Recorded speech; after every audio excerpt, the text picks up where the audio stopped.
Sahabat Buya Milenial, syafaat atau pertolongan adalah hal yang sangat dibutuhkan oleh setiap hamba Allah Subhanahu wa Ta'ala, selain amal soleh dan kebaikan. Boleh jadi amalan yang kita kumpulkan selama hidup di dunia tidak cukup untuk membuat timbangan amal kebaikan kita berat di yaumil mizan. Karena selain berbuat amal soleh dan kebajikan, kita tak pernah luput dari dosa dan kesalahan. Syafaat akan membantu seseorang selamat dari siksaan dan panasnya api neraka. Sahabat, ada beberapa amalan agar kelak kita mendapatkan syafaat di yaumil akhir. Untuk itu sahabat, mari saksikan ulasan video berikut ini.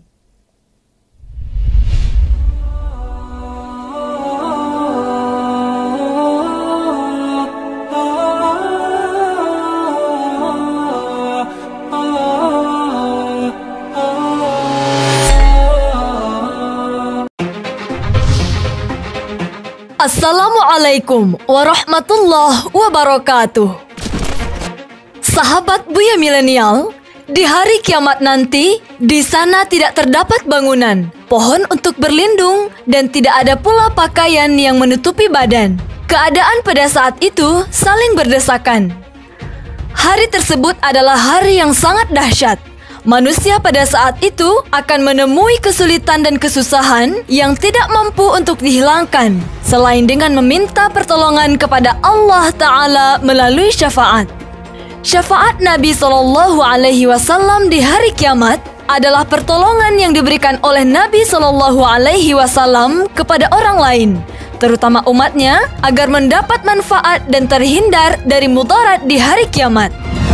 Baginda Nabi Muhammad SAW memberitahu mengenai amalan yang dapat mendatangkan syafaat di hari kiamat kelak.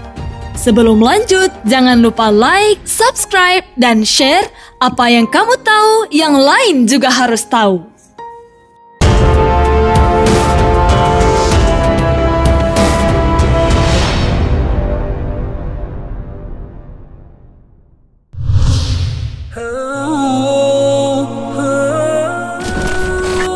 Orang yang mengucapkan kalimat tauhid.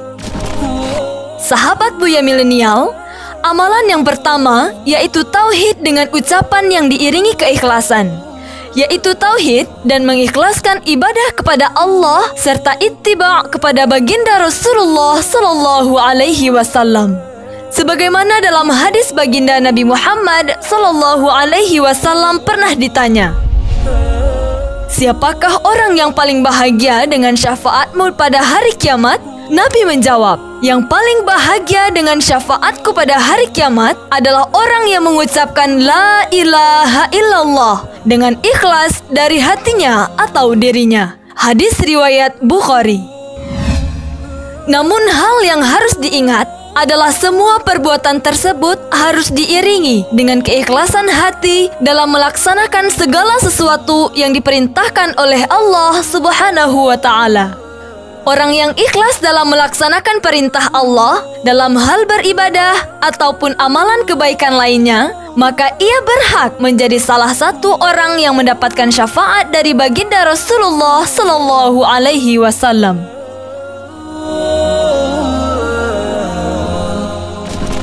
Sekelompok orang yang mensolatkan jenazah muslim.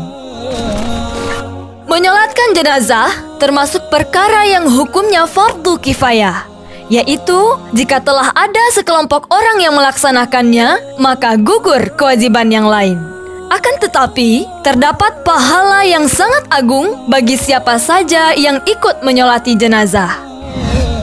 Semakin banyak yang sholat dan mendoakan kebaikan bagi jenazah, maka mereka juga akan mendapatkan syafaat, sebagaimana yang dikatakan dalam hadis berikut. Tidaklah seorang mayit disolatkan oleh sekelompok orang Islam yang jumlah mereka mencapai 100. Semuanya memintakan syafaat untuknya, melainkan syafaat itu akan diberikan pada dirinya. Hadis riwayat Muslim. Tidaklah seorang muslim meninggal dunia, lalu jenazahnya disolatkan oleh 40 orang yang tidak menyekutukan Allah dengan sesuatu apapun, melainkan Allah akan memberikan syafaat kepadanya. Hadis riwayat Muslim.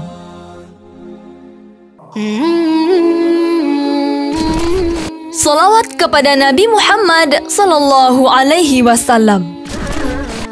Dari Ibnu Mas'ud bahwasanya Rasulullah sallallahu alaihi wasallam bersabda, "Orang yang paling berhak mendapatkan syafaatku pada hari kiamat adalah orang yang paling banyak bersolawat kepadaku."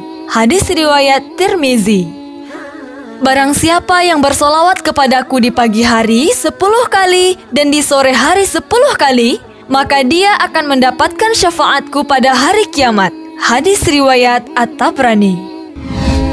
Dan dalam hadis riwayat Al-Muslim, Nabi Shallallahu Alaihi Wasallam bersabda, "Sesungguhnya orang yang bersolawat kepadaku sekali, maka Allah akan bersolawat untuknya 10 kali. Lalu, mintalah kepada Allah wasilah untukku, karena wasilah adalah sebuah tempat di surga yang tidak akan dikaruniakan, melainkan kepada salah satu hamba Allah. Dan aku berharap bahwa akulah hamba tersebut. Barang siapa memohon untuk wasilah, maka ia akan meraih syafaat." Membaca Al-Quran dan puasa. Puasa dan membaca Al-Quran juga salah satu amalan soleh yang bisa memberikan syafaat di hari kiamat. Sebagaimana sabda Rasulullah Sallallahu Alaihi Wasallam, puasa dan Al-Quran akan memberi syafaat kepada seorang hamba pada hari kiamat kelak. Puasa akan berkata, "Wahai Robku, aku telah menahannya dari makan pada siang hari dan nafsu syahwat. Karenanya, perkenankan aku untuk memberi syafaat kepadanya." Sedangkan Al-Quran berkata, "Aku telah melarangnya dari tidur pada malam hari. Karenanya, perkenankan aku untuk memberi syafaat kepadanya." Maka keduanya pun memberi syafaat. Hadis riwayat Ahmad. Kedua amalan ini di hari kiamat kelak akan berdoa kepada Allah dan meminta izin kepadanya untuk memberikan syafaat bagi orang mengamalkan puasa dan membaca Al-Quran. Menjawab azan dan berdoa setelah azan. Menjawab serta berdoa setelah azan ternyata bukan amal yang nilainya ringan. Sekalipun hanya mengucapkan seperti yang diucapkan muazin, namun Islam menghargainya sebagai amal besar. Baginda Rasulullah Sallallahu Alaihi Wasallam bersabda, dari Jabir bin Abdullah radhiyallahu anhuma, Nabi Sallallahu Alaihi Wasallam bersabda, "Siapa yang mendengarkan azan lalu dia membaca, 'Ya Allah, saya memohon kepadamu dengan perantara hak doa yang sempurna ini serta solat yang ditegakkan ini, berilah wasilah atau derajat di surga dan keutamaan kepada Nabi Muhammad Sallallahu Alaihi Wasallam, dan tunjuklah beliau sehingga bisa menempati maqam terpuji yang telah engkau janjikan.'" Nabi Sallallahu Alaihi Wasallam bersabda, "Siapa yang membaca doa setelah azan, maka halal baginya syafaat pada hari kiamat." Hadis riwayat Bukhari. Memperbanyak sujud.